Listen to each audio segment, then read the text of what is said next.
விளம்பரத்துக்காக இந்த வீடியோ இல்லைங்க. நமக்குள்ளே நேச்சுரலாக பவர், அழகான பியூட்டி இருக்கணும் அப்படின்னா நம்ம சாப்பாடு வடிக்கிற கஞ்சி எடுத்து டெய்லி அதை குளிச்சுட்டு வந்தாலே நம்மளுக்கு நேச்சுரலாக பியூட்டி கிடைக்கும் அப்படின்னு இவ்வளோ நாள் கழித்து எனக்கு இப்போ தான் தெரிஞ்சுது. என்னை போல் நிறைய பேர் தெரியாமல் இருப்பீங்க, அவங்க இந்த டிப்ஸை யூஸ் பண்ணிக்கலாம். தெரிஞ்சவங்களுக்கு ஓகே, தெரியாமல் இருப்பாங்க. டெய்லி சாப்பாடு வடிக்க முடியலனாலும் ஒரு நாள் வடித்து அதை நம்ம ஸ்டோர் பண்ணி வச்சுக்கலாம் ஃப்ரிட்ஜில். அதை டெய்லி யூஸ் பண்ணோம் அப்படின்னா நம்மளுக்கு க்ளோயிங்காக நல்ல ஸ்கின் கிடைக்கும். நன்றி. விளம்பரத்துக்காக இந்த வீடியோ இல்லைங்க.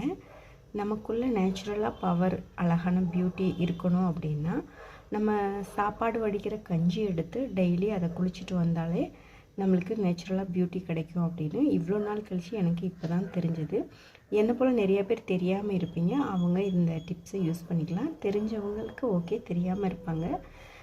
டெய்லி சாப்பாடு வடிக்க முடியலனாலும் ஒரு நாள் வடித்து அதை நம்ம ஸ்டோர் பண்ணி வச்சுக்கலாம் ஃப்ரிட்ஜில். அதை டெய்லி யூஸ் பண்ணோம் அப்படின்னா நம்மளுக்கு க்ளோயிங்காக நல்ல ஸ்கின் கிடைக்கும். நன்றி.